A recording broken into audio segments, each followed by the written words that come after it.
Okay, and the first thing I'm going to do is I'm going to check. So bear with us, people. We are doing our first multi-live stream here.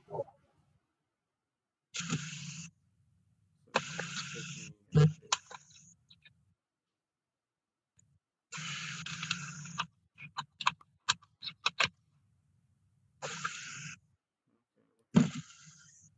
I read that right? Do what? No. Okay, nope, we're live on Twitch. Check in the old YouTube real quick. We're live on YouTube. I can tell. I got the notification. We're live on YouTube. Awesome. Great. Welcome, everybody, to another episode. Episode 17. Yep. We were debating on what to talk about, so we're just going to talk about all of it. Well, before we delve deep into it, I talked to you about what I said the other day. Sorry about that. Our Us Down the Middle podcast, our hearts and condolences go out to the Parks family. Yes. Reggie, what I'm talking about is Reggie Parks. He is the guy who, for a lot of you who don't know, made a whole bunch of the wrestling belts that you see over the years. He's most famously for the Reggie Classic IC belt, the one that Bret Hart and Stone Cold, Macho Man Randy Savage, Ricky the Dragon Steamboat have all held. He's most notably made for the Winged Eagle, the one that Hogan and Savage and Warrior, leading all the way up to Austin being the last champion of that belt.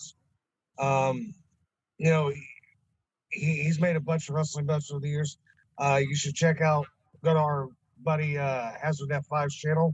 He made he made a video on his top favorite Reggie Park belts that he's made over the years. And a lot of people might not agree with him on his list. It's just his opinion. But like some of the belts that he's got listed in the channel on his video is pretty substantial on what it is. Everybody who's came from after him, like Dave Milliken and Wildcat Belts, who have made cut belts for companies like TNA and New Japan and AEW and everything, has modeled their career craft after Reggie Parks. Sounds good. Yep, I remember. I read that. I read that he had that he passed away, but I hadn't put two and two together until you mentioned it. So yeah, we want to best wishes to his family, and I hope everybody's doing okay. And he will be missed because he was responsible for some of the, I would say, probably the best looking belts in wrestling history. Yes, he was. Now, on to other things. Your shirt reminded me. Uh-oh. Fans of the podcast know that I wouldn't say I have a problem with Danhausen. I just don't get it. But I'm a fan of Orange Cassidy, and that messes with my brain. But I figured it out. I figured out why I can get behind Orange Cassidy, but not so much Danhausen. And this is purely based on what I've seen. And I'm not, as you're all well aware, I don't shit on the workers unless it's like really, really, really bad. And again, it's not shitting. It's like if you have eyes.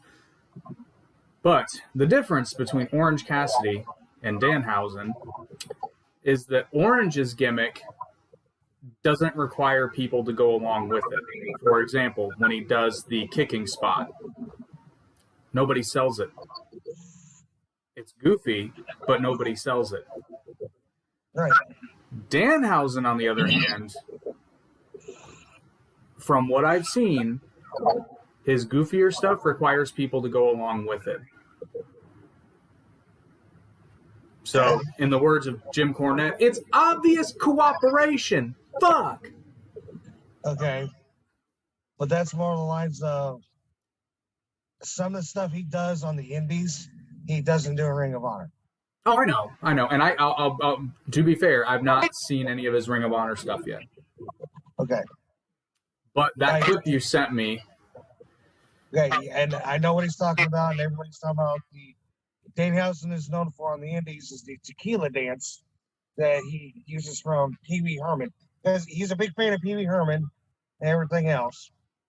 And on the on the outside of the ring, there'll be a wrestler on the ground, and he'll play music of tequila. And every time he'll kick him, and by the time he gets to the end, he'll super kick him in the face, and he'll yell, "Tequila!" I mean, it gets. I see you're shaking your head for the ones that's watching this on YouTube and Twitch, or the ones that's just here on the audio. He's shaking his head because he's like he doesn't get it. But yet, That's precisely it. I don't get it, and it's not my cup of tea. But like I said, I can understand how people don't like Orange Cassidy. I get it. What I'm saying is the difference between the two of them is that when they're doing their comedy stuff, Orange Cassidy doesn't need the other guy to sell. In fact, it probably doesn't work if the other guy sells. well, then that's fine because like when Orange Cassidy did, of all people, Orange Cassidy did that with. When I seen him do it to Sting, I'm like, wait, what? I'm like, oh, of all people, Sting went back with it, and I wouldn't have seen Sting go. Yeah, but the difference with that is that was obvious. Okay, I'm gonna word this wrong. I know it. That was Sting playing around with Orange in a way that wasn't expected to be believed. Okay, and I get that. But you got to understand though, with the new crop of indie wrestlers right now, because I still count as Orange Cassidy as part of that group that I'm talking about. Because Orange Cassidy's part of the group of the Oranges, the Danhausens, the Effies, Dan the Dads, all this other stuff. Chris Statlander, Alley Cat, all this. Well, not so much Alley Cat. Sorry, there's another one. What is her name? What is it? I can't think of her name, but it'll come to me after we're done. There's a group of wrestlers right now. Warhorse, he's another one. They're going by these funny, not anti, over the top gimmicks to get themselves over, and it works. Right, but here's the problem, and this is true of Orange Cassidy. I'm not saying this about Danhausen. I'm saying this about Orange Cassidy. The problem with those kind of gimmicks is, it'll get you over on the indies, but then when you go to TV and a mainstream audience, like, I guess the best way I can describe it is, imagine AEW World Champion Orange Cassidy. That it just doesn't sound right. Like with that kind of gimmick, you've got a ceiling that you can't get past unless you change your gimmick, and you may not be able to because of how long you've been doing the goofy stuff. Right, and I'm not. I understand what you're saying. I get that. Well, it's like I've said the story about him. Is he was just when he first started, he was just a typical indie wrestler, and he didn't like it. He was burnt out, and his trainer was like, "Well, be you," and this is him, and now he's one of the top selling guys on ProWrestlingTees.com and everything else. Oh no, I get it. I totally get it. I totally get why he did it, and it was smart. All I'm saying is that in terms of what's happening in the ring, Danhausen's the guy that could change that around because his gimmick is flexible enough. I mean, he's a demon. Right. Right now, he's playing it for laughs, but he could become very serious very quickly. No. He can't. Because, like you said, you've not seen his Ring of Honor stuff. So, he does everything he does in the Indies. He does in Ring of Honor, especially in his promos backstage, whatnot. But minus the tequila dance, he don't do. Well, he was doing it at first, but now because he's in this tag team with PCO and Sledge, a big 6-man tag team, because like you say, AEW has their factions, Ring of Honor has their factions, yada, yada, yada, because they base off the stuff on Japan. You would agree with this. I know.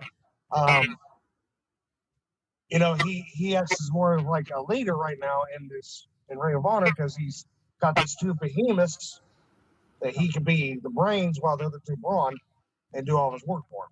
Yeah. No, I totally get it. Yeah.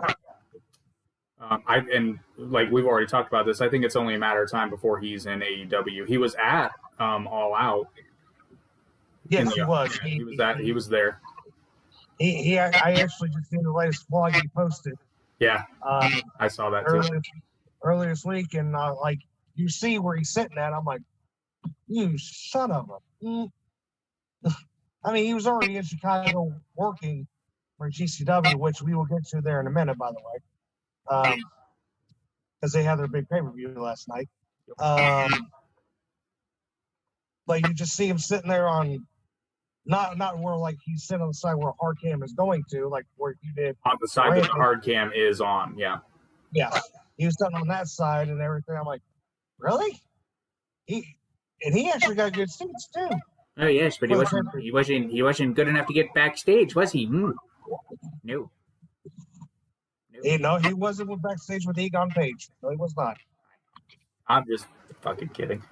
Okay. Oh, and then we had another announcement, which you also alerted me to, and it was the promotion I was thinking of. Women of Wrestling, otherwise known as WOW, is making its return. I'd seen this promotion before, and I really, really hope they're going with a different direction than they were before, because it was bad. I think with who's at the helm on this one now. I think they're going to go with a more serious route. But before, honestly, it was like Glow without the nostalgia. It was like watching old school 80s Glow, except it was worse. I remember one particular wrestler who went by the Disciplinarian, who would, I guess her gimmick was she was like a principal. And during the match, she would put her opponent over her knee and spank her. This was played straight, mind you. Okay, well. Yeah, it was pretty bad. Well, with who's at the helm, which is AJ Lee, AJ Lee, who everybody knows from WWE, who's also gone by her actual name, AJ Mendez, or AJ Brooks, married to CM Punk. She's at the helm of this, with being the executive producer of the show and everything else. So she, with her notoriety, what she knows in the business, it should be good. And with one of the actual first stars that they've signed for this, who's going to be their first? She's going to be their first world champion, which is Tessa Blanchard. I'm iffy on Tessa. No, let me say on this, because I understand why they would sign her because of the name and everything. But I'm also iffy on Tessa because of what happened with her at Impact and everything else. Yeah, it seemed to me that she's working there because she can't get on anywhere else. Right. There have been enough articles about the antics and sayings of Tessa Blanchard. We don't need to go into it. I don't know if any of them are true, but but it's kind of like the Ivelisse situation, where you've had issues in two major companies.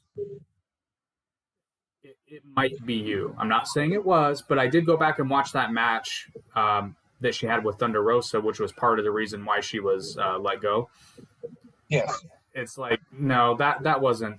You might have been mad, but I mean, that was obvious. Like, you were trying to, at least as far as I could tell, you were trying to bury the match. Like, I just, yeah. I don't know. Like I said, hopefully from what's happened since the situation with TNA and everything else, Impact, with the world title, hopefully she's had time to actually think about what's happened since then, especially with COVID. Give her time to be a new person, like Daniel Bryan, with the meditation and everything. I'm sorry, Bryan Danielson, with the meditation and everything, and become a whole new person. Yeah, no, it's Bryan Danielson now. I finally just now started to call him by the correct name. That's why I messed up myself. So I guess now we'll just go through the shows, and you'll probably remind me of things, but I guess Well, we'll some start stuff I know, some stuff I don't. You want? Okay, we leading up to last night, or we start with last night? leading up to last night, starting on Monday. So you want to start with Raw or Elevation? I never got a chance to watch Elevation, and I'm not a fan of WWE right now because they're not making any sense to me. Okay. Well, I will say this: Elevation. It didn't have anything that like really stuck out to me, but I wouldn't say it was bad. It was just kind of. It was a fairly typical episode of Elevation. Although I called that shit Sky Blue. I don't. Oh, she's back? Well, yeah, she's back. I don't think she had a match on Rampage. Well, I didn't know she had one. Okay. Yeah, so I don't know if she's officially signed with AEW. I think she has. They just haven't made her all elite yet. But yeah, it's like I knew that. I knew that in Chicago. I was like, oh, she's getting a contract. So I know I haven't watched Elevation yet, but is Elevation still on the road with them or no? For the most part, yes. I think they have an occasional because like they did Dark at Universal Studios this week, which was kind of weird. But well, the only reason why I'm saying that is because there was the report that they're going to start doing Elevation and Dark at the at Universal Studios or something like that. Like what? Well, no, they're saying that's what they're going to do because like WCW did with other local lower shows like Pro and Worldwide on Sunday mornings, Saturday mornings. They're just going to do it at that indoor building that they have, or they keep doing it like that. Yeah, we'll get to Dark, but I really hope that's not the case. But anyway, Elevation was good.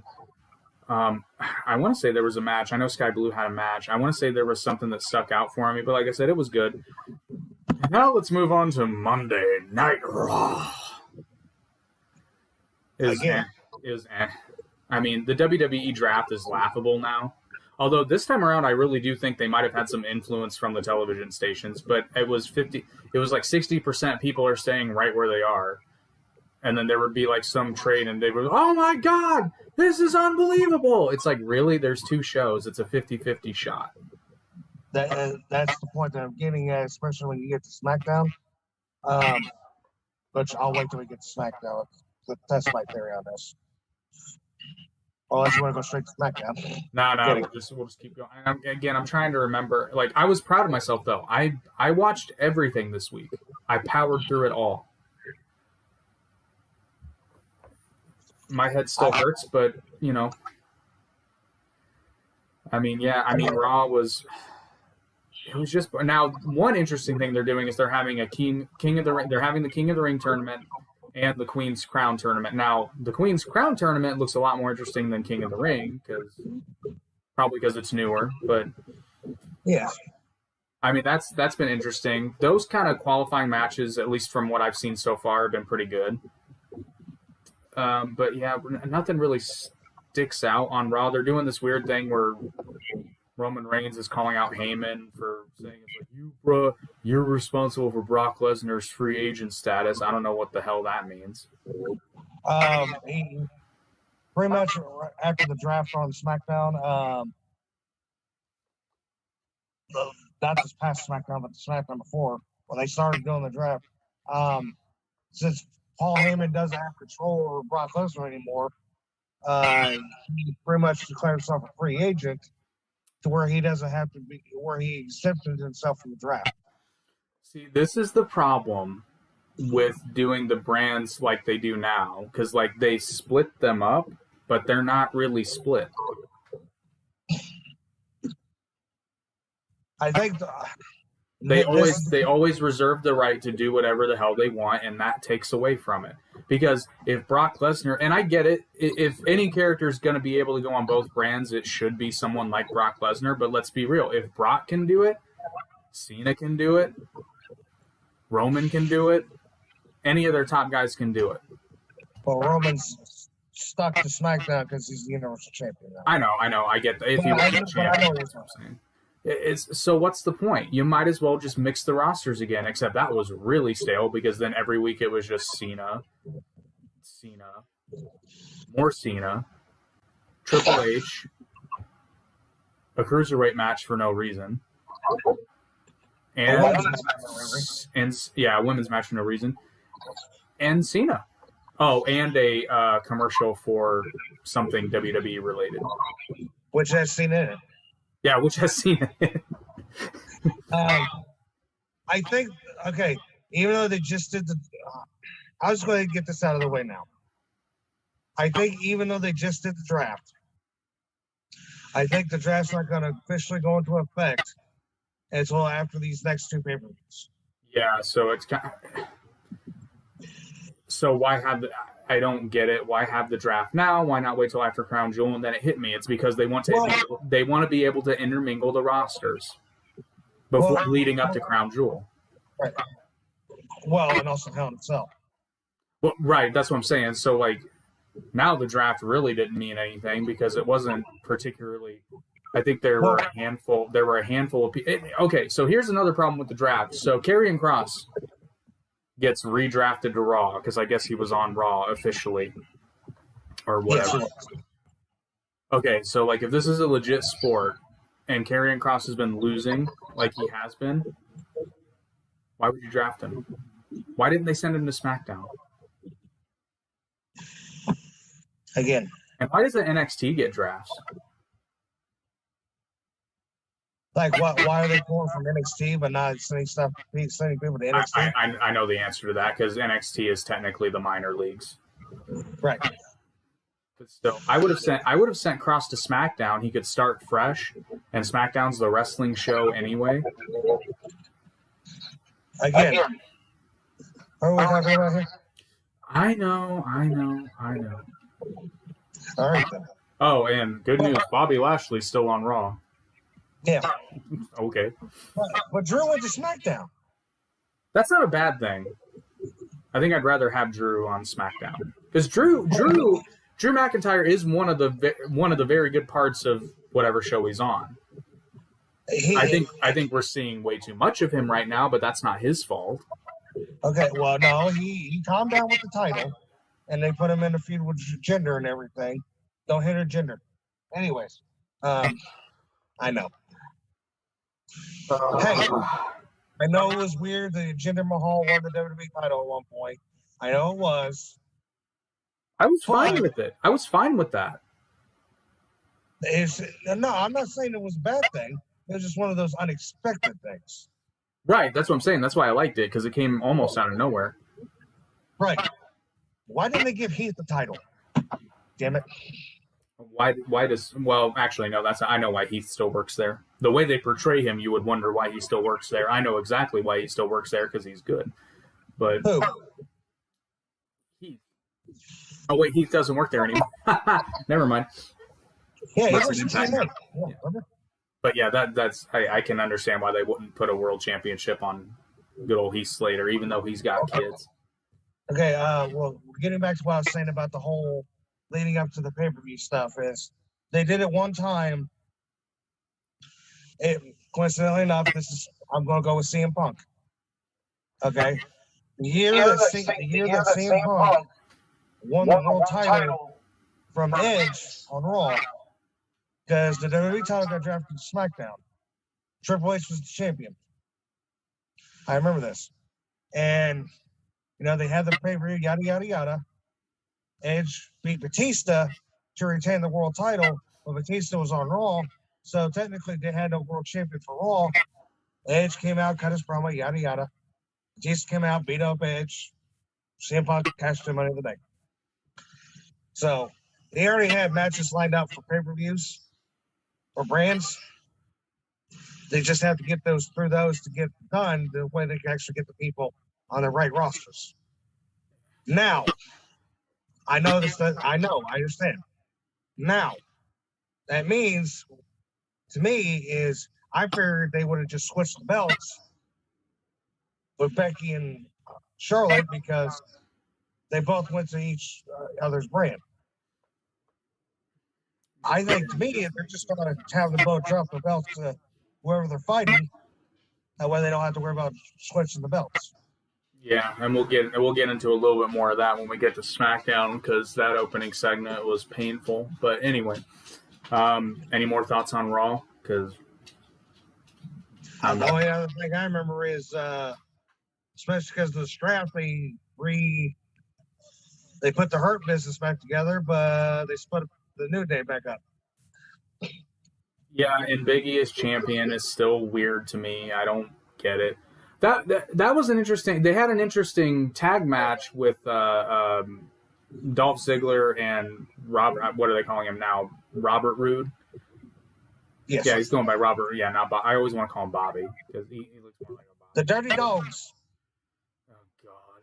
Oh, and okay, I'm going to touch on that little bit of business before the match, and you had Drew McIntyre and Big E. You had a match that would have been good. You had a promo that started out good, and then the WWE writers, who I can only guess are 12 years old, decided to do this bit where he's like, well, if he's Big E, then that must make me... And he's like, well, you know what they call me? They call me Big Bob. Why? This is fucking stupid. And then, of course, Corey Graves, like a dog with a fucking bone, grabs onto it. He's like, he's Big Bob now. He's Big Bob. Why do people like Corey Graves on commentary? I don't fucking get it. He's one of the most annoying people behind a microphone I've ever heard. Byron Saxton's worse, yes. The only good thing Corey Graves ever does is give Byron Saxton shit. Mike Adams is worse than anything. Okay, yeah, I'll give you that. But then it gets worse because then Drew McIntyre. Well, if you're Big E and you're Big Bob, that must make me Big D. Fuck! Why? And I thought we were PG. You what? And I thought we were PG. Well, that's what it was. It was like, I'm Big D. See what I did there? People over the age of 10 will get the joke. But all the little kids will know nothing the wiser because my name starts with the D. That's why I said the writers were 12 years old. It's like, fucking really? And what would have been a decent match was overshadowed by the stupidity of these fucking new nicknames. And Corey Graves at every time, oh, Big D lariats over Big Bob. It's a fucking stop. Just stop. Yeah, they made the comments on the nicknames, which don't say it on TV. Don't say anymore on TV. Don't do it at all. It was an interesting concept. Dolph Ziggler had a point. He's like, hey, you both started out your careers with me, and you were elevated because of me. That's something Dolph Ziggler would say. Right. But then they made it weird because then it seemed like Bobby Roode was like, no, I'm his boyfriend now. That's what it felt like. I agree. It was weird. It was weird, and you could tell none of the guys, except maybe Big E, were like into it at all. Like they all knew it was stupid. But anyway, I digress. No, I agree. Let's just end with Raw. Let's just go on. It's done. All right. So next we had AEW Dark, which, as I said earlier, took place at Universal Studios. I didn't like it. It looked different in a bad way. The crowd was not into it. Okay. Like at all. I didn't like it. It felt small. Again, not in a good way. It felt very small because it was small. What do you expect? Kidding. Yeah, I guess you're right. FTR had a good match. They laid waste to these guys. Oh, thank you for saying that. Well, go ahead. Oh no, wait! I think that might have been Dynamite. No, I'm sorry. On Dark, they had it was the Pinnacle. Still had a good match. This is going off topic. I'm sorry for the catch about this. I know you really don't watch SmackDown. Or I watched it this week. I know you did. I don't. Okay, I'll wait till we get to SmackDown, then I'll tell you my thing about FTR. I'll wait. Yeah, but I mean, other than that, Dark was There seem to be a lot of big names on Dark this week, which now that you mention it, I think it was to try to get more people at Universal to come in and see it. Right. Because I was like, why is the Pinnacle wrestling on Dark? But anyway, I digress. Yeah, so Dark it wasn't bad, but it wasn't bad, it wasn't good. It was just kind of, Dark is usually my least favorite AEW program of the week, so I wasn't terribly surprised. But anywho, let's move on to, unless you have something to add for AEW. No. My FTR comment is when we get to SmackDown. Gotcha. Okay. So next we had NXT. And I will say, most of it was garbage. I like Tommaso Ciampa as NXT champion. I like what he's doing. Rex Steiner, because I'm not calling him Braun Breaker. Yeah, I'm going to just call him he's Rex Steiner. I actually want to see this match. I get it. And how you cannot, like, oh my God, he's such a Steiner. Freaking looks like a Steiner.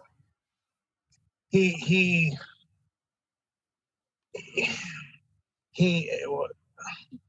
even though it's weird, we know he's Rick Steiner's boy. He looks and acts like his uncle. Yeah, he looks just like Scott. Minus the blonde in his beard. Right. That's what I'm saying. Like, everything he does is his uncle. Even though we know he's his dad boy, he's his uncle. They're setting him up. They're setting him up for his AEW debut. I'm telling you, give it a year. He'll get released from NXT. He'll show up in AEW as Rex Steiner with his dad and uncle. The thing is, and he'll have a great career. Wow. The reason, you know why they didn't go on with his last name, right? They allegedly said because they didn't have the rights to use the name, but Rick Steiner owns the name, and it's actually his name. I know. But you also know that Scott and WWE have big heat, right? Yes, I'm well aware. But you can't. But you can't trademark someone's given name. Well, according to John Cena, when he was on Howard Stern, he says yes, you can. No, you can't. You cannot trademark someone's given name. If you could, John Cena wouldn't be allowed to be in the Actors Guild of America as John Cena. No, right, and I'm not disagreeing with that, but he swears up and down. He swore up and down on Howard Stern all these years ago. So you can in the sense that while you're working for them, as far as merchandise rights go, yes, you can trademark his name. But the minute that contract is done, he owns the rights to. It's his name. He doesn't have to legally change his name. And there might be something. Yeah, and there might be something in the contract that says something to the effect of WWE retains the right to use the name for merchandising purposes even after this contract. It might have been part of it, but that doesn't mean Cena can't use his name elsewhere. Right. That's what I'm saying. Like, because obviously at the time when he was big, TNA was big too. Well, it's next big company. That's what I'm saying. Like, if he would have left WWE and went to TNA, he can still use the name John Cena because it's his name. Yeah. Right. But that's what I'm trying to get at is he swears up and down because Vince owns his name. He couldn't use his name to go anywhere else. That's the point I'm getting at. John Cena, you're stupid when it comes to that. It's your real name. Oh, he's just incorrect, but whatever. Right. And, yeah. Well, for what it's worth, if you're smart, I don't understand why you would give up trademark to anything, even if it's not your real name. That's like Rob Van Dam was smart enough to retain the trademark for Rob Van Dam. ECW didn't own it. WWE didn't own it. It's his. Oh, what's funny enough is this guy right here, he just got his trademark. Right, exactly.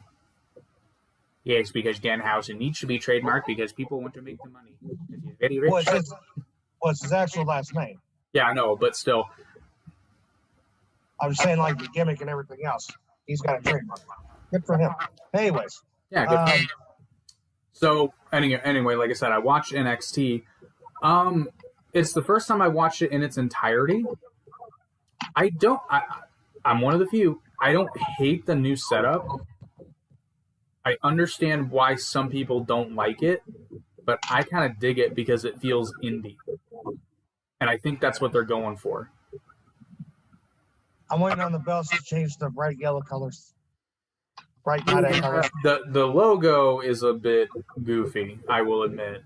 But as far as the atmosphere goes, like, it's real basic feeling. Like, it's kind of jarring, though, because on the one hand, it looks super basic and indie, but the camera work isn't. The camera work is typical WWE, which is not a bad thing. I can see why it's weird for some people watching it and they can't quite put their finger on it. I don't know that it's a good thing, because the problem when you light the audience like that and you can see everything, there's a lot going on visually. And it does take away some of the emphasis of what's happening in the ring. And when they're moving so fast, because they do move faster in NXT, it can be a little jarring. I didn't dislike it, but I see why some people might. Right, I get it. But yeah, the opening match was decent. I mean, I don't understand what they're doing with, what is it, the Mandy Rose stable, Toxic Attraction or something like that. I just don't get it. Everybody in that stable, I don't understand why they're together. It doesn't make sense. They're not particularly good. I'm guessing that they don't know what they're supposed to be doing, because it shows, because they're standing on the ramp just kind of like, I don't know what the fuck we're doing here. I guess we're just supposed to stand here and look pretty. I mean, Mandy Rose can stand and look pretty. She looks better. They all can, but I guess my point is, like, why are they, like, I guess it could be a good gimmick. It seems to me like they haven't been given any direction, and I'm assuming they don't have the freedom to take it and say, we're going to do this. Well, I mean, ask Vince. Now, ask him why. Right, that's what I'm saying. Like, Vince is such an interesting, like, it's so confusing for a lot of these people that work for him, because he's always talking about, like, grabbing, allegedly he's always talking about, it's like, well, make your own opportunities and grab these brass rings and, take initiative. But everything's so micromanaged that, like, do you really want to take initiative and then get fired? Well, look at Zack Ryder. Look what he had to do. But that was even back then, when I would say that was during a period. You're talking about when he launched the YouTube thing, right? And got his name value up. I would say that was during a time where you could still get away with that as long as it worked. Like, if you screwed it up, then you'd probably get fired. But if it worked, you would, get some respect. Now it seems to me like, I think if somebody in NXT went off script in a promo, I think they get fired. Right. I mean, regardless of it, whether or not it went well, I think they would get. There's a handful of guys, like maybe Ciampa. Ciampa could probably get away with it. No, I'm totally agreeing with that, because, like, there's certain people that's in NXT who's got their leeway because they're the ones that don't want to go to the main roster. Right. I was going to say Ciampa's in NXT because he wants to be in NXT. Just like Johnny Gargano. Wow. I also think Gargano has enough sense to know that if he goes to the main roster, he'd get lost in the shuffle. I think Ciampa would do well. I think Gargano would get stuck in mid-card. I think Ciampa. You think who would get stuck in mid-card? Johnny Gargano. I think Ciampa would too. I don't know. Ciampa's good enough with his presence and his mic skills. I'm not disagreeing with that, but Ciampa even said that if he went to the main roster, he wouldn't. Okay. I will rephrase my answer so it makes a little bit more sense. Let's assume that this was during. Like. He would get treated like Finn Balor. Yes, but I think Ciampa has a better chance than Gargano would. Okay, I'll put it this way. Ciampa would get stuck in mid-card on the main roster. Gargano would get sent to 205 Live.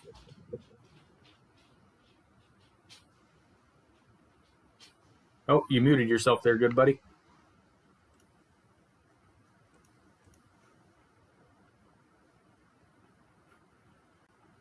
You there? I apologize. I was getting a little phone call. Oh, that's why you muted yourself. Right on. I think I know what it's about too. Oh, okay. Give me 1 second, ladies and gentlemen. I apologize. Got a lady friend trying to get a hold of take the message. So I'm going to take this opportunity of Ben being silent to talk some shit about Johnny Gargano. No, I'm sorry. I'm here. I'm here. You're good. No, don't talk about Johnny Gargano. Don't. I like What? Johnny Wrestling. Old Johnny One Face. Hey. Tell me I'm wrong. I like Johnny Wrestling. Leave him alone. I'm just saying he's got one facial expression. No, he's got plenty. Not really. I'd say 2 max, and I haven't seen his orgasm face, so I'm guessing that's number 2. But who knows? Maybe he doesn't. I mean, Candace did. She's pregnant now. Say we'll have to ask Candace. It's like, does he just? By the way, I mean, because they're pregnant. That's what I'm saying. Anyways, moving on to AEW. Rampage. Dynamite. Yeah, Dynamite. It was pretty good Dynamite this week.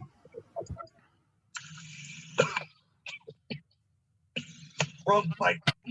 I need some alcohol for the return. No. Hang on. That's last. Oh, come on. I mean, everybody. No, because I want to talk about that ladder match at some length, but we'll get there. Like I said, I've had a busy week all week with my shoot job and everything. I'm on vacation next week, so I can watch all the wrestling I want. He's gonna watch all the wrestling. And see, this is the problem because I meant to write stuff down, but then I didn't because I was kind of lazy that night, and now I can't remember anything except for the ladder match, even though it was a great Dynamite. I just cannot. Was Darby and Shawn Spears on Dynamite or Rampage? It was on Dynamite. Darby and Shawn Spears was? Yep. Okay. That finish, because I just seen the finish on that. That finish was amazing. That was awesome. It was. And Rampage is still fresh in my mind because I just watched it this morning. So. Okay. But yeah, then we got that finish on the, especially he sits him on the steel steps, runs and does the dive to the thing on the steps. I'm like, holy that was good. crap. That was good. Oh, they started off the show with. I'm gonna try to use I'm not talking shit. I just love the nicknames. I'm gonna try to use all of Jim Cornette's nicknames for the participants in this match. We've got in the babyface corner, we've got Christian Cage, Dino Douche, Jungle Boy, and Bryan Danielson. And they're going up against the Super Elite, composed of Twinkle Toes McFingerbang, the Hardly Boys, and Adam Cole. I can't wait to see if anybody in the chat says anything about what you talk about. I'm sorry, it's funny. You don't have to agree with the guy, but it's funny. Is anybody saying anything? No, not yet. Is there anybody watching? I don't know because the metric it's not telling me anymore. These metrics because of the new system. Oh, okay. It'll load chats, but I can't see view numbers, unfortunately. Okay. That's fine. But anywho, where was I? Okay, so yeah, it was what you'd expect. Okay. It was actually a little bit better because Kenny wasn't as goofy, wasn't even close to being as goofy as normal, which is good.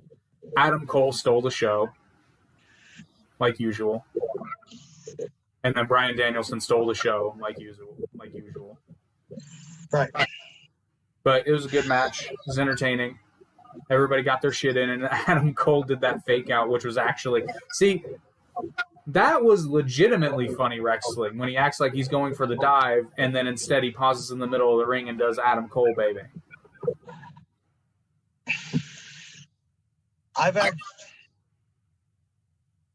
Adam. What was I going to say? I don't know because you hadn't said it yet. I lost my train of thought. Sorry. I apologize. It's been a long week. I'm sorry. Something about Adam Cole, I'm sure. Oh, well, while you're trying to remember, everybody looked pretty good in the match. Luchasaurus looked good. Jungle Boy looked good. Yeah, everybody looked good. But everybody looks good, so that's a good. Yeah, not everybody, but for the most part, yes. It's a much more entertaining show than anything WWE is doing right now, hands down. Well, yes. I mean, that goes without saying. I totally agree with you on that one. So, are we ready for the main event, or do you remember anything else? Yeah, let's just go ahead and start talking about the ladder match, and then stuff might come back to me. So this ladder match should have been just absolutely phenomenal. But there were moments, and like, okay, it was a good match. It was an entertaining match, but there were moments where I'm just like, what are they, stupid? And it would have been okay if this had happened like once, but it happened like 4 times, and the finish was lame as fuck. I'm gonna say it. The finish was fucking lame. But you said the finish was lame, but the guy who won. Yes, I was pleased with the end result, hence the representing. Hangman Page returns, and now he is the #1 contender for the AEW World Title at Full Gear. It's almost like it was scripted that way. But no, I want to point out these moments because, I mean, they stuck out to me. One in particular, but the match started out solid. Started out with Pac and Orange Cassidy, and it made sense. Like at one point, Pac went for a ladder, and then Orange stopped him, and then Pac had to make a decision whether he climbs the ladder or incapacitates Orange Cassidy. But it made sense because Orange was probably going to get back up. Then the third competitor came in, which I believe was oh god, who was the third? Was Moxley in it? Yes, but he didn't come in till later. I want to say it was Matt Hardy. I could be wrong. Yeah, I think it was Matt Hardy. But anyway, somebody else came out. And then it didn't really go off the rails yet because Matt was particularly trying to hurt Orange Cassidy, but not to the point where he was like not trying to win the match. And then Lance Archer comes out. And Lance, of course, clears the ring. And in the time it takes to do that, I think it had a really long amount of time. I think it was like 20 seconds before the next person came out. So what does Lance do? He's got an empty ring, and he's got a ladder. He just stands there, waiting for the clock to run out. Just waiting. Right. Just waiting. Doesn't do a damn thing. Doesn't climb the ladder. Nothing. Just stands there. But you probably can't climb the ladder and get the thing until every person's in the match. They didn't state that. And if they did, I missed it. Which you may be right. You may be right. Maybe that's why. And if that's the case, then none of these criticisms are valid until the end.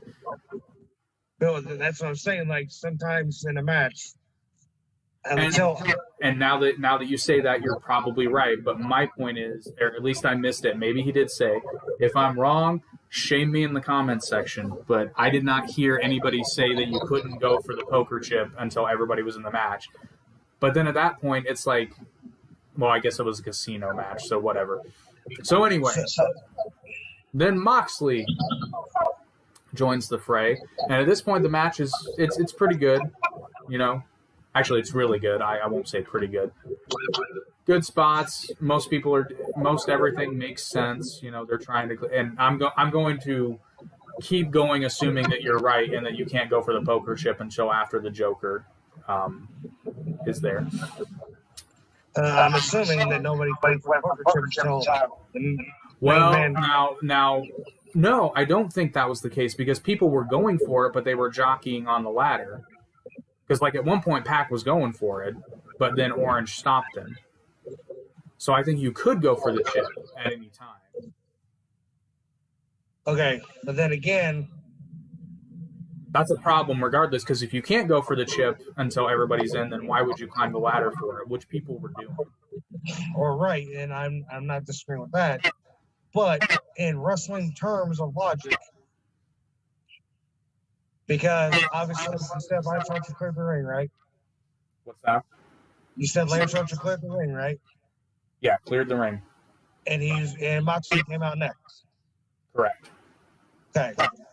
Because that's the only reason why I said that, because they obviously have their feud going on right now with Moxley and Kingston and Suzuki and Archer, Suzuki Gun, and their little tag feud and everything. That's probably why he's like, okay, I'm ready for Moxley, because he obviously knew Moxley was coming out next. Or you could not be an idiot, get the poker chip, and become world champion. I know. I'm just thinking like, just a thought. No, you're right. But I'm saying like in wrestler's logic, because obviously we know what's going to happen. Yada yada. Especially by entry. I know Moxley's coming on next. Instead of like me just standing there looking like a goof, I'm going to work on somebody for a bit, then throw him out when Moxley's music hits, then work with him to do my spot. Right. Now, the only thing I could think of is it did look like the table spot with Orange and Hardy might have gone a little bit rougher than it was supposed to. So maybe with the what? Leg drop? Yes. Okay. Or was that before Moxley? I can't remember. What I'm saying is there might have been a reason why, like maybe somebody was supposed to come in the ring and work with Lance, but for some reason they didn't or couldn't, or maybe that's what I'm hoping, because otherwise then it's just like, what the hell are we doing?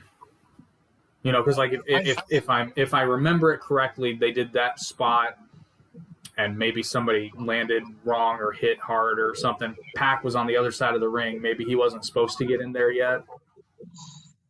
Well, I did see that leg drop spot when he went through Orange on the through the table off the ladder, and it did look like he like landed like completely. It looked like he smarted. Yeah. He almost, like, that could have been really bad because he almost didn't get his other leg up in time. Like, his other leg almost went under the table. He usually does, I know Matt usually does the leg drop inside the ring, but, like, usually when he does a spot with putting somebody through a table, like him going off the ladder, he usually does an elbow. Yeah. And this time he didn't do it. He just did the leg drop, so it's like, yeah, it looked rough. It looked like it hurt Hardy more than it hurt Orange. Looked like that was not a soft landing. But anyway, so then Moxley comes in, everybody's beating the shit out of each other like they do. And then Hangman comes out to an enormous pop, clears the ring, and then the only real goofy thing is, and like Hangman looked like the smartest man in the building because he cleared the ring, realized he was alone, and then starts climbing the ladder immediately. Like almost no one else did. And then the reason I say the finish was lame is because Moxley comes back in the ring, climbs up the ladder. They kind of fight, but not really. And then Mox just slides down the ladder. Like as though like his face was hurt or something. Just leaves, just rolls out the ring. The guy who does deathmatch wrestling for the bulk of his career has a headache, is what it looked like. Okay. He just slides down the ladder, rolls out of the ring. Hangman gets the poker, but it's funny because he can't quite get the poker chip off the hook. So, it's like, again, I don't want to criticize the workers, but the booking of the match was just, it was a lame finish. Well, now I can finally say my piece on this because he finally won the poker chip. He's number one contender. Yeah. Now, I guarantee you're going to agree with me on this because we've talked about this before off screen. This is where Kenny Omega is going to go bye-bye. Yes, thank God. Adam Page, at Full Gear, is going to win the world title. Yep. From Kenny Omega. Which is very interesting because if for those of you that watch Being the Elite, if you remember, it's so interesting. I have to believe it's on purpose. If you remember, the title Full Gear is kind of a joke that started on BTE, where Hangman kept showing up to random places in full wrestling gear. And they kept saying things to the effect of, "Hangman, why are you in full gear?" He's like, "Oh, somebody told me to show up in full gear." And if I remember correctly, Hangman's always had a pretty prominent match in Full Gear pay-per-view, so it's kind of his pay-per-view in a way. Right. So yeah, I wouldn't. He's going to win the world title, and thank God he's going to get it off Kenny Omega, who hopefully Kenny gets a little vacation. Hey, I don't want him gone. I want present Kenny Omega gimmick gone. I think I think it's going to happen. This is just my theory. You probably disagree with me on this. I think Cisco, the guy Adam Cole now, because Adam Cole's more serious than Kenny. I think Adam Cole's going to take over the role of Kenny Omega. Yeah, because Kenny does that makes, and I'm not saying Adam Cole needs a stable, but I think Kenny and Danielson can move into not so much a face heel feud, but kind of like a legit rivalry. Like Kenny doesn't have to be a heel, but he doesn't have to be a babyface either. Right. Like, holy shit, could you imagine? Like, I could imagine that as they have another match after Kenny loses the title, but then he beats Bryan. And so then they have to have like a best of 7 or best of 5, something, which I would recommend best of 7. But holy shit, like you can book that out for months. Because they don't have to have a match every week. They can go so hard that they need a few weeks off. They need a few weeks off between matches. Just come out and cut a promo. Kind of like how Punk, one show he'll do a promo, the next show he might do a promo or a match, but he doesn't have a match every week. You don't need him. He's also on commentary too, so. Yeah, and he does stuff on commentary. You don't need him to. You want him there. You definitely want him there, but he doesn't have to be wrestling every week. I know there's another match that happened on Dynamite. I just remember what it was. I want to try to find the match and see it. And that was the TNT title. That wasn't this week, was it? Sammy and Bobby Fish. Oh yeah, that was the big. Oh, that was great. See, that's my point. I thought you were talking about Sammy. Oh man, that was awesome. I will say this, and this is. I want to try to find and watch because I'm a Bobby Fish fan, and I know he can go. I know he can go. I get every year I get more and more appreciation for Bobby Fish because when I first saw him, he was kind of underwhelming. As far as I could tell, he was kind of underwhelming. But the more I watch him, the more I appreciate him. And that's why to me he's the. I know this will sound weird coming and everything.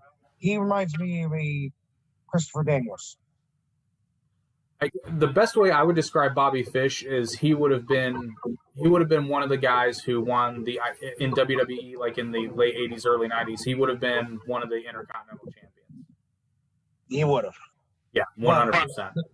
Well, what I'm always saying is because like Bobby Fish is up there in age too.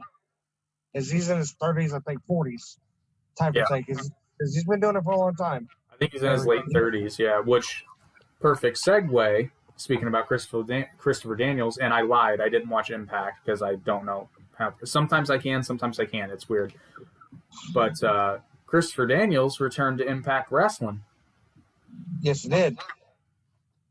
But he was not just Christopher Daniels. He's the fallen angel.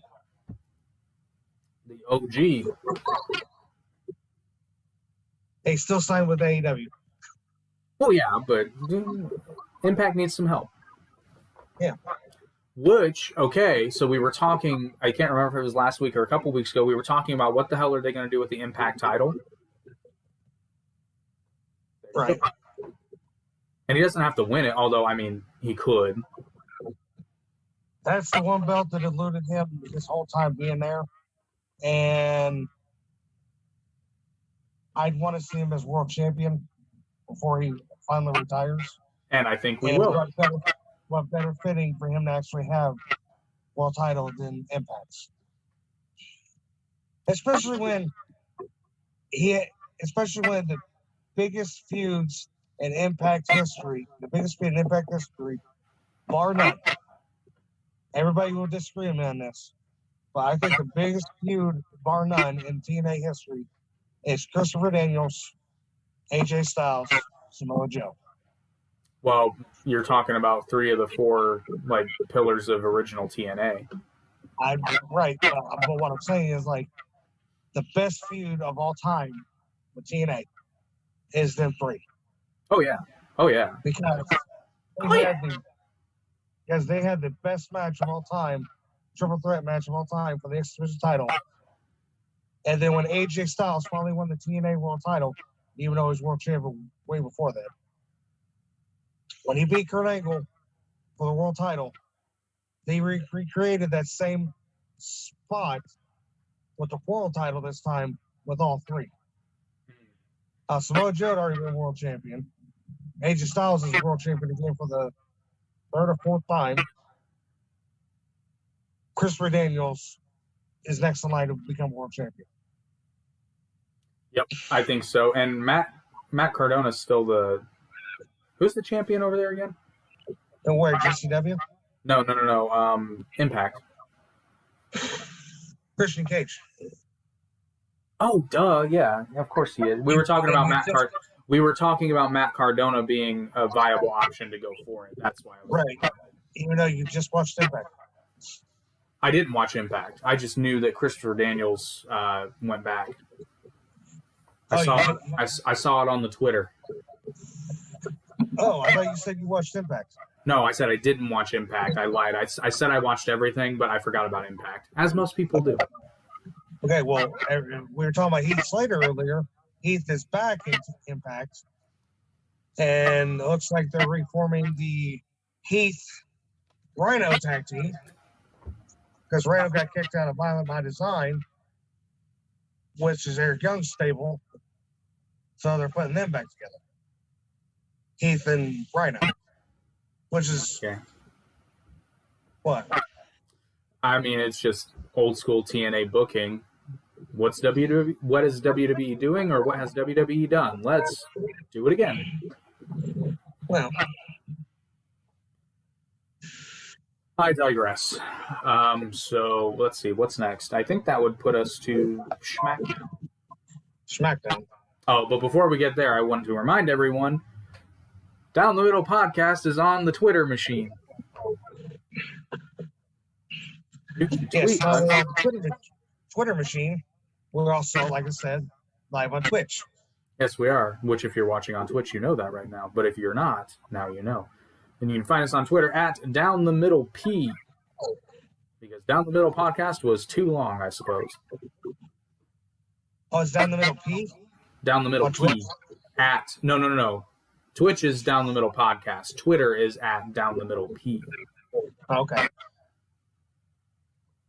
Because I guess after the P, they didn't.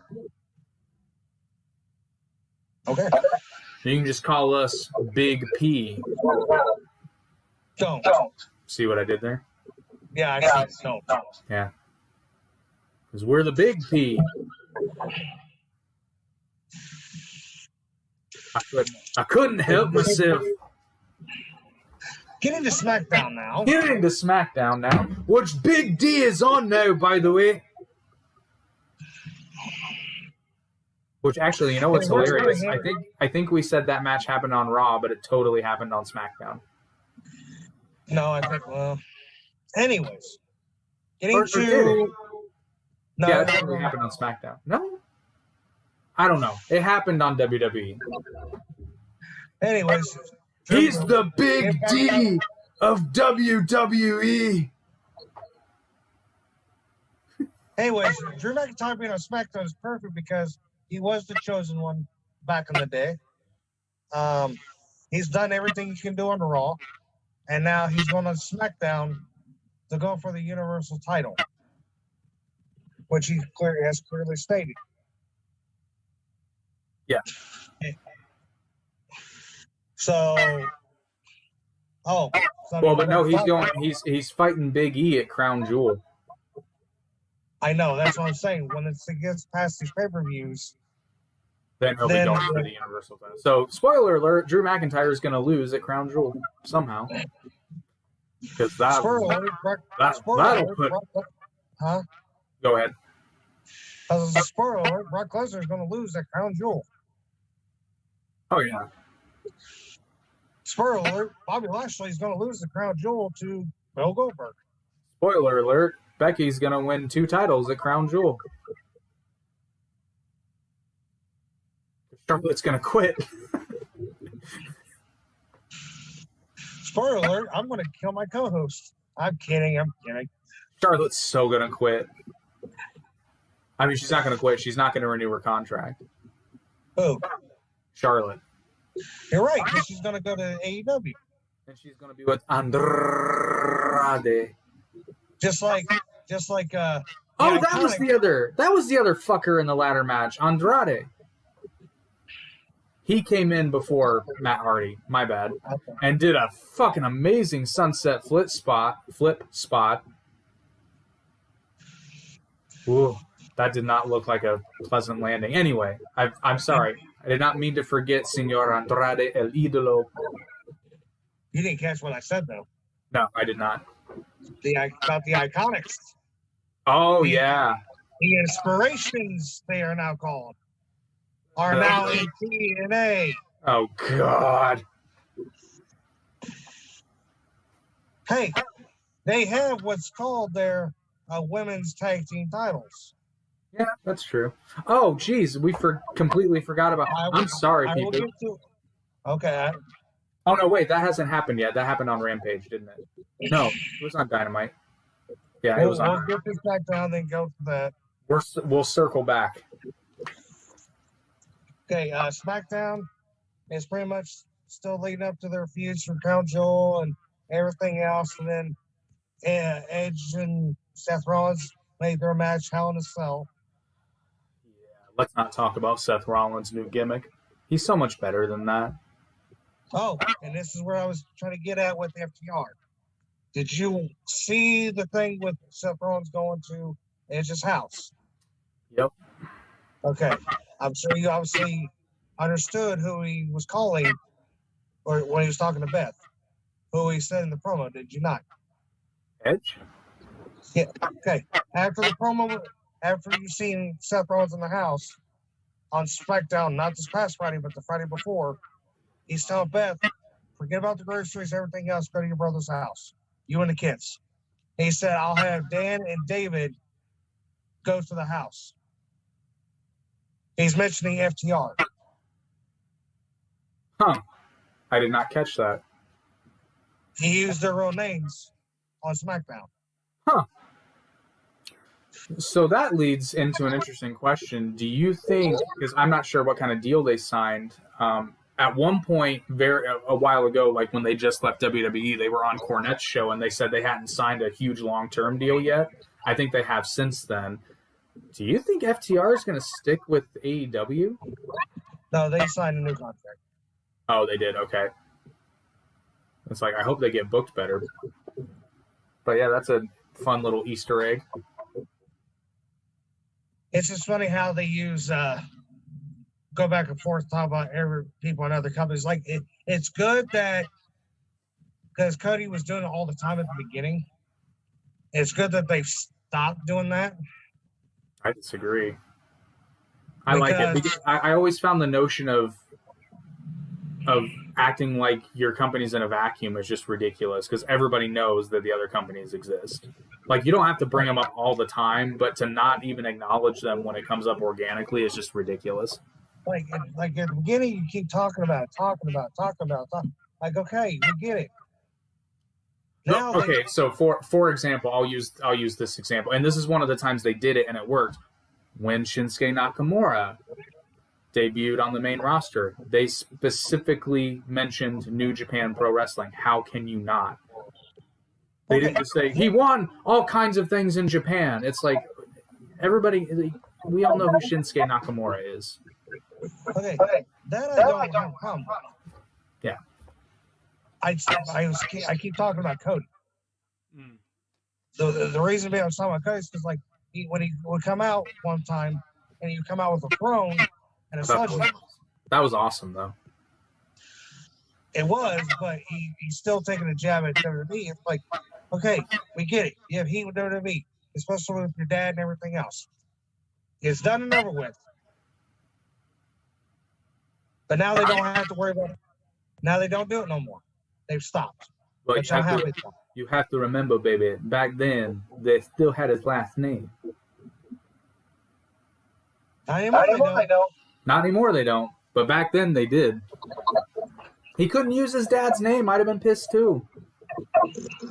That's not good. He couldn't. Yeah, I know, because it was something fucked up in his contract. Randy could. He couldn't. That's how they got around it, because they would introduce them as Cody and Brandy Rhodes. Right. That's stupid. No, because they were holding on to it because they were being pricks. Well, that's another reason why Cody was doing what he was doing. Because, okay, and this goes back to the name trademarking thing. Obviously, Rhodes is not Cody's real last name. No, Reynolds is. So WWE owned the trademark for Cody Rhodes. Right. They couldn't own Cody, obviously. That's his given name, and it's too common to trademark. But they owned Cody Rhodes, and Brandy was, what was her name, Eden in WWE? I don't remember. It wasn't Brandy Rhodes. So she could use Brandy Rhodes. Dustin didn't go by Dustin Rhodes in WWE. He went by Goldust. At the beginning of his career, he did WWE. Well, yeah, at the beginning, but we're not talking about the beginning. He's subsequently had different contracts. But then again, WCW used Dustin Rhodes. Yeah, but that's because it's his real name. No, it's Or not. not. I'm sorry. Yeah, it's not his real name. But anyway, his contract didn't preclude him. And Dusty was alive back then. He probably would have been like, of course he can use my name. Right. Well, I digress. In the Rampage. Oh yeah, but to be fair, Dusty would have been against Steve being like, why can't you call him Rex Steiner? That's his name, baby. Just call him Rex. I want to get Rex Steiner. Just Steiner. Anyway. Yes, Rampage. Very good. The only thing that I remember of this whole situation, I don't know much about Rampage. When that Garcia and Punk? Yep. Okay. That match changed my opinion about Daniel Garcia. Because he can actually hold his own now? I never thought he couldn't. I've actually always liked what I see in the ring, but I'm like, my only criticism I ever had of him was he needs to hit the weights, but then I found out he's 23. Like, holy shit. Yeah. He'll be fine. No. He'll be fine. You'll have to add another pillar for AEW. I know he wasn't there in the very, very beginning, but he can be right up there with MJF, Sammy Guevara, Darby Allin, and Jungle Boy. Now, the biggest thing we were talking about a little bit ago that needs to be addressed is the new title that was introduced this week. Oh, yeah, that was on Dynamite. We apologize. Next time, I promise, if we do this again, I'll write shit down. I only remember two things what happened from GCW, so that's why I'm saying writing stuff down. But I digress. The TBS Championship. Because AEW is moving to TBS January 5th. Only Dynamite is going to TBS. Rampage is staying on TNT. Yep. And so the TBS title is a secondary title for the women's division. Which Now, I'm fine with. that's fine. But now everybody's already destroyed the belt. Not like destroyed it, but like if you look at TBS, everybody, you don't see TBS. I saw TBS. I don't know what people were talking about. Yeah, I don't know what they were talking about. They Everybody will text her because what's her name? Aubrey. But she was holding the belt.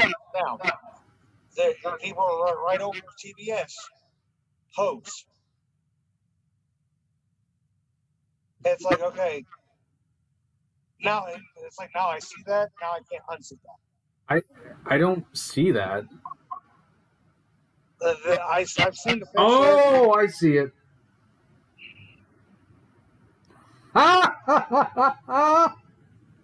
Now, can you unsee that? I mean, yeah. I mean, it's a TBS. Oh, shit. That's funny. That's fucking great. Oh, that's so funny. But I mean, that's the TBS logo. That's what it looks like. I know. Oh, they're Because fucked. they're so close together. I think that's why. Oh, God, that's fucking great. Oh, that's too bad. I see it. That's a shame. Now you can't unsee that. The only way that would have been better is if the Godfather had introduced the belt.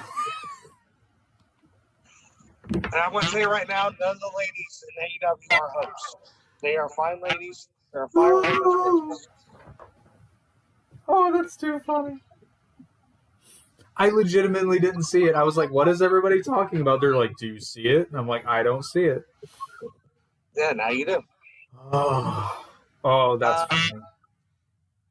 Now getting to, if you got anything to comment on Rampage, because Yes, I do. But okay. So this is where Sky Blue had her singles match against Jade Cargill, which we all knew what was going to happen. Jade, I love the way they're booking Jade because obviously she's newer. She's not as polished in the ring, so she's being used sparingly. Yeah, I like what they're doing with her. When they technically, did Sky Blue have her match first with Jade in Chicago? No, not Sky Blue.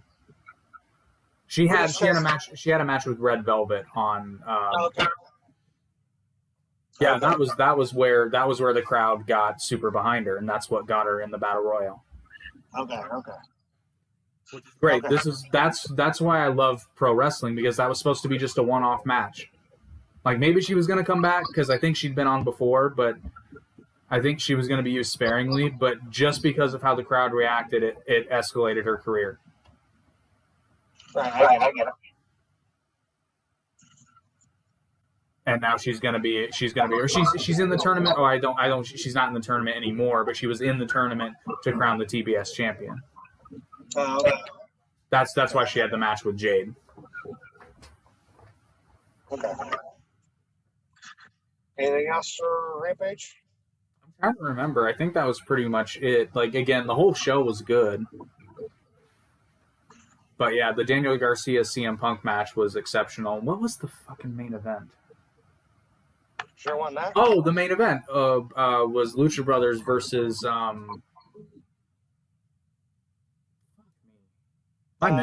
memory's the shits. Caster. Yes, the Acclaimed. Yeah, the Acclaimed. Another good match. Once again, I'm really glad Max Caster's back and didn't get released, and they rode out the storm. They made a joke of it, haha, funny, and then they're right back where they were. Right back where they were. I came to last night. I didn't watch it, but I've read parts on it. Everything else, GCW, and my main focus was only 2 matches. Okay, and that would be everybody's 2 matches. But I've seen 2 people from Indiana was on GCW last night, and I'm actually excited that they were. And I know it's a little weird, and everything, but when I see people from Indiana get signed to something big, on a bigger scale, then I'm happy for it. Not to cut you off, but I owe you an apology. You owe me an apology for what? I mean, it's not a big apology, but you were correct when it came to Ruby Soho. You said she was from South Bend, and I said, no, she's from Lafayette. She's billed from Lafayette, but she is from South Bend. You were correct, so I apologize. Well, thank you. Thank you very much. She is billed from Lafayette as an homage to her wrestling school. Yes, the School of Rock. Yeah, but she is from South Bend. Yes. There's a couple guys that wrestled in a scramble match last night, and the names are Calvin Takeman, who also works for MLW, and Braden Lee. And they're from Indiana and everything, and I just want to give congrats to them because they actually went on to big things. But the two biggest feuds going into this pay-per-view was Effie putting his internet title on the line that he beat Matt Cardona for against Matt Cardona's career in GCW. Now, I obviously didn't watch the match, but one picture I did see though on Twitter, he hit Effie with a chair so hard that he bit that chair. We have a viewer with a lot of chats that just loaded. I apologize. Stoner Brothers, fan of the channel. Glad to see you, buddy. Go ahead and finish talking about GCW, and then I've got some comments that we will address from Stoner Brothers. Okay. He beat the crap out of him and everything. He's all about being the Deathmatch King, even though he's not the Deathmatch champion no more. But Matt Cardona, with the help of his bitch, as he said in a promo last night, Chelsea Green, at Demented Psycho, he won his internet title back from LA, two-time internet champion. And he gets to the main event. You had Jon Moxley defending the GCW world title against that motherfucker Nick Gage. The bank-addicted drug robber, as Jim Cornette affectionately refers to him as. And they used everything in that match. They used plates of glass, all that stuff. And Moxley retained the GCW world title. Good. Maybe the title will have some prestige now. I'm kidding. Well, it had prestige with Nick Gage, but I'm just saying, like, it's getting bigger because of Matt Cardona getting it, and now Moxley has it. It's like Moxley's not home with the GCW. Yeah. Interestingly enough, Nick Gage was on the most recent episode of Talk Is Jericho. Not a very well-spoken gentleman. Man comes out of his mouth like every 3 seconds, like, you know what I'm saying, man? You know, man? This, that, the other, man. But, I mean, it was interesting to get some insight. They did have a laugh about the Domino's fiasco, which was not their fault. That was technically TNT's fault, but they had a laugh about that. I will not blame that on Nick Gage because he had no way of knowing. So, you said comments. I'm sorry. Oh, no, you're good. So Stoner Brothers, and again, he's been, I guess these haven't been too late. I apologize, sir. I would have reacted to these sooner, but they just all popped up at the same time. Said they need to leave Big E alone and let him bask in the glory. I don't disagree, but I think his character would need to change for that to work and not be silly. It's funny he said that because I'm thinking, what is he thinking? There's going to be a Keith Bearcat Lee, Big E feud for the title. He said bask in his glory. So see, there's the pun. There's the pun. Go with it.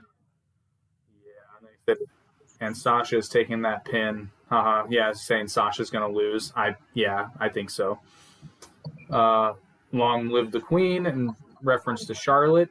I think if you bring Charlotte and Rick in together, because I think by the time Charlotte's contract is up, the heat off of Rick would be gone. Rick can manage both her and Andrade, and they could probably have some decent title runs They could have Andrade win the TNT and Charlotte win the TBS at one point, and Rick's just managing them. That'd be television gold. And he says, "Isn't it weird how when people leave WWE TV, they look bigger on the other shows?" I mean, Funny how that works. he's not wrong. No, he's not wrong. Well, as Jim Cornette would say, that tends to happen when you leave the land of giants and go to the land of all petite wrestling. Rollins need to go to GCW. I think he needs to go somewhere for a while because this gimmick just ain't. I mean, does anybody like his gimmick? I don't want to misspeak, but I'm looking at it and I'm like, this is beneath him. Well, with his contract and everything, and the amount of money he's making right now, he ain't gonna leave WWE. He's I know. I'm not talking about him leaving. The gimmick needs to go. Oh well, yes. The gimmick is weird. It's dumb and. Go ahead. But no, you're right. Go ahead. His next comment was intergender match alert. Haha. Yeah. Probably. Then we got less talk, more wrestling, unless it's CM Punk or the Super Elite. I agree with, and I think that's one of the reasons that one of the many reasons AEW is the superior product right now is because the people who can talk, and the people who can't talk don't talk yet. Well, I mean, everybody wrestles, but I mean, like they're not forcing Jungle Boy to do promos all the time. He speaks occasionally, and Punk gets to go out and do basically whatever he wants because it's going to be gold. And last but not least, Jade Cargill is too much. She needs to learn to finesse moves and not be stiff. I agree with that. I try not to comment on work because, again, I'm not a trained wrestler, but that's what I mean when I say I like how they're booking her because she has some polishing, but she's that type of person that you would want on television.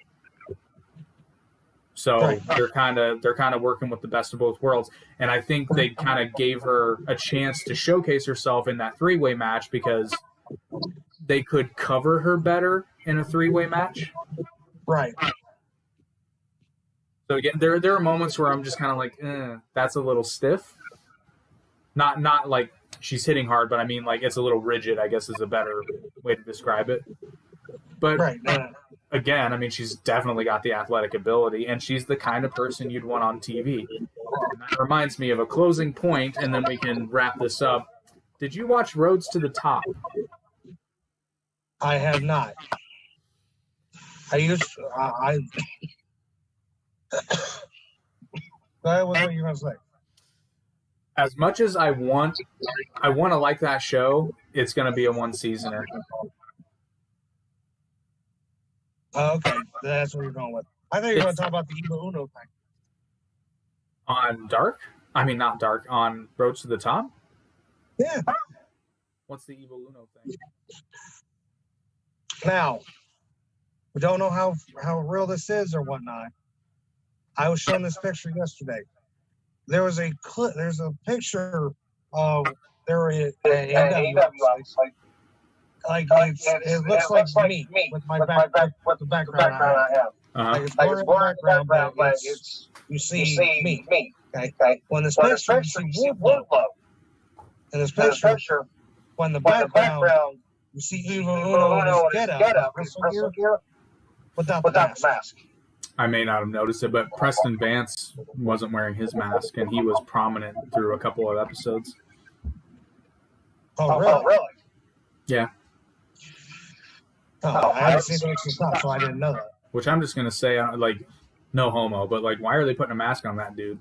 Because he ain't ugly. Well, last I knew, if you wear a mask, you're supposed to stick to traditional rules when you've got a mask on. Obviously not. Yeah, apparently not. I mean, I was just the only reason I said this because, like, when I watch Ethan Page's vlogs and stuff, like, even though it's, like, I've seen a vlog of Ethan Page going toy shopping with Danhausen here because they're best friends, and Evil Uno, and another worker from TNA and AEW, and I forget who it is. Evil Uno's walking in like a Hawaiian shirt, shorts, khaki shorts, sandals, with flip flops, with the Evil Uno mask on, and a hat on. I don't know. I mean, if he's being recorded, he's gonna have the mask on the whole time he's in. I don't know. So He's had a mask on a lot longer than Preston Vance has, though. But yeah, so the issue with this show is it can't decide if it wants to follow Cody and Brandy or be a behind the scenes look at AEW because it's trying to do both and it's not really working. And as far as in terms of a reality show, this one comes off as super fake. Super fake. Like, I don't know. It's just, I want to like the show, but if it were me, I would kind of focus on more like for it to succeed as a reality show, it needs to focus more on Cody and Brandy and less on AEW backstage. But I want to see the AEW backstage, so I'm kind of torn. Well, I think that's why they're trying to do it the way they're doing it, because they don't want it to actually look like Miz and Maurice in this show. Right, but that's what they need to do because let's be real here. The number one demographic of reality television statistically is women. Right. No, I'm not disagreeing with that at all. And for the most part, the women that they're trying to attract, that demographic is not going to be as interested in behind the scenes at a wrestling show. They can show it sparingly, and they need to do that to show off people like Darby Allin, like Preston Vance, like the people that, you know, female viewers might get behind. But the focus needs to be on Cody and Brandy and their relationship. But Brandy in particular comes off as like super fucking fake. As a bitch? No, just fake. Like, not even a bitch. Like, she's coming out with this like she's talking street on there. Like, she's speaking in a way that I've not heard before. Oh. And I'm like, where the fuck did this come from? Like, maybe that's how she talks, but we've not seen it up to this point. And I don't know, it just seems, and I have no way to verify this, it just comes off as super fake, like she's playing a character. Don't play a character, play yourself. Well, and Cody's just kind of there. Like, he's not playing a character, but he's also not really being himself. He's just kind of, in the show, he's kind of like a piece of furniture. So it's the Brandy Rhodes show.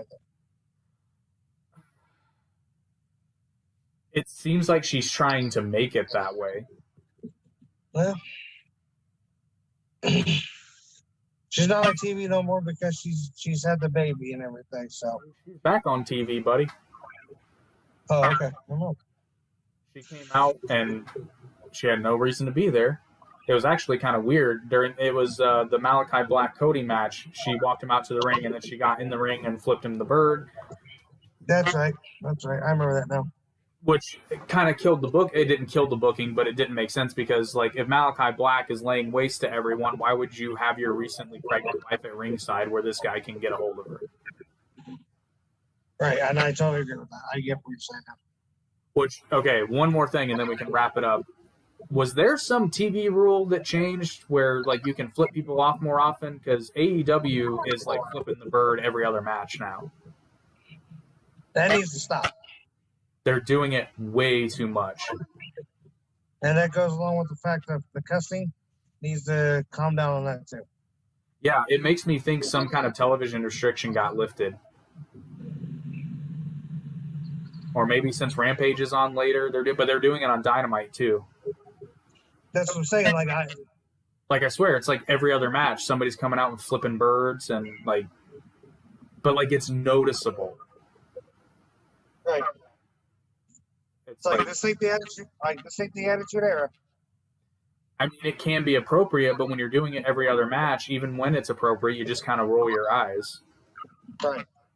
And Brandy's spot in particular was really dumb because Malachi does his bit where he sits in the middle of the ring. Brandy rolls into the ring, sits Indian style in front of him, and then gives him 2 birds. And Malachi does nothing. He just laughs. I honestly would have liked to have seen him kick her in the face, but you're obviously not going to do that because she just had a baby. So she shouldn't have been there. I don't mind Brandy coming out to ringside, but it just seemed very random, and it didn't work for this booking because Malachi Black is dangerous. Here's what I have to think about Brandy Rhodes, okay? Before she got pregnant, before she was taken off TV and everything, she, you couldn't tell if she was a face or a heel. Oh, she couldn't make up her mind because she wanted to be a heel with all the Halloween costumes, but her husband was a white hot baby face at the time. Right. And it didn't make sense because she shouldn't have been a heel then. She could eventually become a heel. It just didn't. Yeah, I remember thinking that at the time. And then we are joined by Cody, the unlicensed thinker. Sorry, but I don't speak human. Well, what was that? Oh, Cody, he's another fan. He's a fan of the Average Intelligence podcast, but he likes to support this one as well, and we appreciate the views in the comments, sir. What did he say? He said, "I'm sorry, but I don't speak human." Oh, Cody's good people.